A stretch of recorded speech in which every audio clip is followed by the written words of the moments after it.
में बात करेंगे। आज का जो फ्रेश एडिटोरियल है द हिंदू, उसके बारे में बात करेंगे। सो बिफोर वी स्टार्ट मैं ये बताना चाहूँगा कि कुछ कुछ वर्ड्स जो मैंने हाईलाइट करके रखे हैं यहाँ पे, इनके जो भी मीनिंग्स हैं, इनके सिनोनिम्स, एंटोनिम्स एक्सेट्रा सब कुछ मैंने लिखा हुआ है और इसे मैंने अपना टेलीग्राम चैनल में अपलोड कर दिया है। आपको लिंक दे दिया जाएगा। आप if you are interested you can click to the link and you will be redirected to my Telegram channel. So let's start. आज का एडिटोरियल जो है उसके बारे में डिस्कस करते हैं, ठीक है।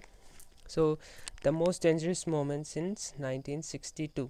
ओके, ये जो फर्स्ट पैराग्राफ है, यहाँ पे सबसे पहला जो वर्ड है जो आप देखेंगे तो आपको दिखेगा एक वर्ड है डेट इज़ प्रोवोकेटिव।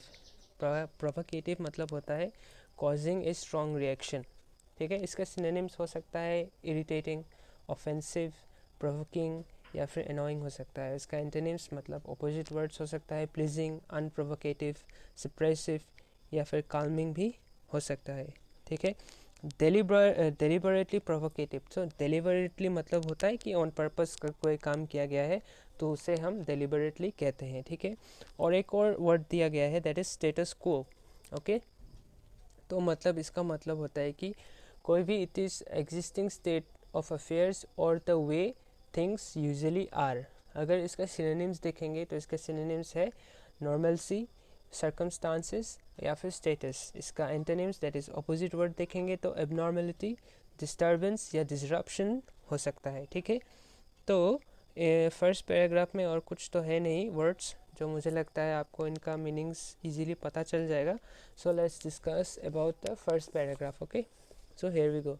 जब अक्टूबर 1962 में यूएस को पता चला था कि सोवियत यूनियन ने अपना न्यूक्लियर मिसाइल्स को क्यूबा में ट्रांसफ़र किया है, तब प्रेसिडेंट जॉन एफ कैनेडी ने इस स्टेप को पर्पसली उत्तेजित सिचुएशन क्रिएट करने के बारे में बताया है। ओके, और although Cuba is not a nuclear powered country, तो इस ऐसी स्थिति में ये अनुचित था कि आप न्यूक्लियर मिसाइल्स वहाँ मूव कर दे। तो ये एक स्टैंड था जॉन एफ कैनेडी का जो यहाँ बताना चाह रहे हैं। ओके, एज ए रिज़ल्ट क्या हुआ, नेवल क्वारंटीन इशू किया गया फॉर क्यूबा। मतलब चारों तरफ से क्वारंटीन, आपको समझ में आ ही गया होगा। नेवल मतलब कोई भी नाव, कोई भी शिप्स वहाँ आ नहीं सकेगा, तो ऐसा एक नेवल क्वारंटीन इशू किया गया था फॉर क्यूबा, ताकि कोई सोवियत शिप्स ना आ सके, ठीक है। नेशनल सिक्योरिटी काउंसिल की जो एग्जीक्यूटिव कमेटी सेटअप की गई थी, उसमें कई मेंबर्स ने मतलब कि यूएस के जो नेशनल सिक्योरिटी काउंसिल के एग्जीक्यूटिव कमेटी सेटअप किया गया था, तो उसके कई मेंबर्स ने एयर स्ट्राइक का सजेशन दिया था। जिस मीनिंग जहाँ पे सोवियत मिसाइल्स का बेस है वहाँ पे आप एयर स्ट्राइक कीजिए, लेकिन कैनेडी सिर्फ क्वारंटाइन तक सीमित थे और अपने भाई जो थे, उनके भाई कैनेडी के रॉबर्ट कैनेडी के ज़रिए उन्होंने सोवियत लीडर निकिता खुर्शेव के साथ एक बैक चैनल, यानी कि that is alternative means of communication का स्थापना या फिर खोला था। ओके, सो प्रेसिडेंट कैनेडी वार नहीं चाहते थे, लेकिन जैसा सिचुएशन था तो एक अनिश्चयता वहाँ पे छाया हुआ था कि शायद वार हो सकता है, जैसा आप देख सकते हैं। Okay, on the other hand, अगर यहाँ पे दिया नहीं है, लेकिन on the other hand US ने भी तुर्की में जुपिटर मिसाइल्स को वहाँ पे लॉक कर दिया था इन केस अगर वार एस्केलेट होता है इन टर्म्स ऑफ अगर रशिया वार एस्केलेट करता है अगेंस्ट यूएस, तो वहाँ से काउंटर स्ट्राइक करने के लिए, काउंटर अटैक करने के लिए यूएस ने भी अपने मिसाइल्स वहाँ पे तुर्की में मूव कर दिए थे। ओके, लेकिन अगर हम इस पैराग्राफ के बात करें तो खुर्शेव को इस सिचुएशन को लेकिन जब खुर्शेव को इसके बारे में पता चला that is through back channels and etcetera, तो उन्होंने ये सिचुएशन को एसेस किया और फिर उसके बाद दोनों लीडर्स ने अपने देश को, दोनों लीडर्स ने वार से पीछे हटने का फैसला लिया और दोनों देशों के न्यूक्लियर वार जैसे सिचुएशन से अपने देश को बचाया था, ठीक है। अब अगर हम सेकेंड पैराग्राफ में आते हैं तो यहाँ पे एक वर्ड है प्रॉक्सी कॉन्फ्लिक्ट, ठीक है। प्रॉक्सी कॉन्फ्लिक्ट और प्रॉक्सी वार ऑलमोस्ट सिमिलर होता है, ठीक है। इसका मीनिंग होता है instigated by a major power but it does not involve itself, ठीक है। इसका इंस्टिगेशन कोई मेजर पावर नेशन करता है, लेकिन वो खुद डायरेक्टली इन्वॉल्व नहीं होता है। इसका सिनोनिम्स होता है कन्फ्लिक्ट, बैटल या स्टेट ऑफ वार। इसका एंटोनिम्स आप कह सकते हैं पीस या फिर एग्रीमेंट। ठीक है, एक और है एक कम्प्लेक्स पॉलीसेंट्रिक कन्फ्लिक्ट। तो पॉलीसेंट्रिक का मीनिंग होता है कि having more than one centre in terms of control, मतलब एक पर्टिकुलर जगह से कंट्रोल नहीं हो रहा है, अगर कई सारे जगह से कुछ कंट्रोल किया जाता है तो हम उसे इन ब्रॉडर सेंस पॉलीसेंट्रिक कह सकते हैं। ठीक है, इसका सिनोनिम्स मुझे एक ही याद है, सो इसका सिनोनिम्स हो सकता है मल्टी सेंटर्ड, और इसका एंटोनिम्स हो सकता है मोनोसेंट्रिक। ठीक है, तो जब आप सेकेंड पैराग्राफ पढ़ेंगे तो ऐसा यहाँ पे लिखा हुआ है कि उसके बाद जो वार को रोक दिया गया, वो दोनों नेताओं ने पीछे हट के जो न्यूक्लियर वार को रोका, तो उसके बाद दुनिया ने कई सारे जंग देखे। यूएस एंड सोवियत यूनियंस ने कई जगह हस्तक्षेप किया था, आक्रमण भी किया था, और प्रॉक्सी कॉन्फ्लिक्ट जो मैंने आपको समझाया था, प्रॉक्सी कॉन्फ्लिक्ट किया उन देशों पर जो कमज़ोर थे। लेकिन 1962 जैसा ऐसा स्टैंड ऑफ सिचुएशन जैसा हुआ था वैसा कभी नहीं हुआ था अनटिल एंड अनलेस अभी, दैट इज़ करेंटली जो यूक्रेन क्राइसिस हुआ है। अगर हम करेंट यूक्रेन क्राइसिस की बात करें तो एक तरफ न्यूक्लियर पावर रशिया है जो यूक्रेन में घुसकर हाई परफॉर्मिंग यूक्रेनियन सोल्जर्स के साथ पिछले 8 महीने से जंग कर रही है। ठीक है, और देखा जाए तो यूक्रेनियन सेना को डायरेक्टली सहायता किससे मिल रही है, आपको पता ही होगा, नेटो से। इन टर्म्स ऑफ मनी भी हो सकता है, इन टर्म्स ऑफ वेपन्स और सब कुछ। ठीक है, और फाइटर्स भी मिल रहा है, that is NATO, that is North Atlantic Treaty Organization. ठीक है, अब हम जब थर्ड पैराग्राफ में आते हैं, that is origin of crisis, तो यहाँ बताया गया है कि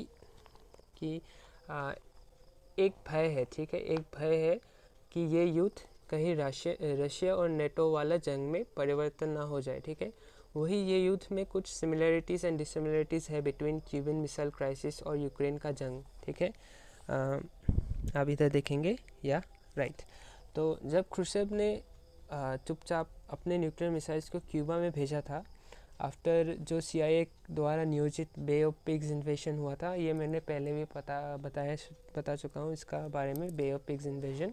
ठीक है, तो भले ही वो फेल्ड अटेम्प्ट था, बाद में सोवियत यूनियन ने ये भी कहा था कि ये मिसाइल्स, जब पूछा गया कि आपने वहाँ मिसाइल्स क्यूबा में क्यों रखे, तो सोवियत यूनियन ने ये भी कहा था कि मिसाइल फॉर डिफेंस पर्पस के लिए वहाँ ट्रांसफ़र किया गया है, और Soviet claims that the missiles हुए, यही यहाँ पे लिखा गया है, वेयर फॉर डिफेंसिव पर्पसेस। ठीक है, लेकिन दूसरी तरफ ये मिसाइल्स जहाँ स्थित थे वो केवल 145 किलोमीटर्स दूर था फ्लोरिडा कोस्ट से। ठीक है, तो ये भी एक चिंता का विषय था उस वक्त यूएस के लिए। तो यहाँ पे अगर आप देखेंगे हेजीमोनी एक शब्द है, हेजीमोनी, तो इसका मतलब होता है, हेजीमोनी बेसिकली मीन्स डोमिनेंस। ठीक है, इसका सिनोनिम्स हो सकता है लीडरशिप, सुप्रीमेसी, या फिर आप बोल सकते हैं पावर या फिर कंट्रोल। इसका एंटोनिम्स अगर आप बोलेंगे तो वो हो सकता है सबमिशन, ऑपरेशन या फिर इम्पोर्टेंस। ठीक है, और पेरीफेरी मतलब एक पर्टिकुलर एरिया का आउटर लिमिट्स को हम पेरीफेरी बोलते हैं। ठीक है, तो अगर हम फोर्थ पैराग्राफ की तरफ चले, ठीक है, तो जब नेटो अपना विस्तार कर रहा था in eastward expansion, that is eastward की तरफ, यानी कि यूरोप में जब अपना एक्सपांशन कर रहा था, विस्तारवाद कर रहा था, तो इसके अंदर कई ऐसे देश आ गए थे जो पहले सोवियत यूनियन के हिस्से हुआ करते थे, लेकिन नेटो का यही कहना था कि ये एक डिफेंसिव अलायंस है, और जो भी नया देश नेटो का हिस्सा बने हैं, तो वो अभी आफ्टर वो सब अभी फ्री हो चुके हैं, that is they are independent republics, तो अभी उनके पास ये अधिकार है कि वो नेटो ज्वाइन करे या ना करे। ठीक है, तो यहीं पे ये बात यहाँ पे बताया गया है। ठीक है, लेकिन प्रेसिडेंट व्लादिमीर पुतिन को ये बात सही नहीं लगी, और उन्हें ये अपने देश के लिए एक थ्रेट लगा। इन द सेम वे जब प्रेसिडेंट कैनेडी को लगा था, जब सोवियत मिसाइल्स यानी कि क्यूबा में आ गए थे, that is in the Caribbean C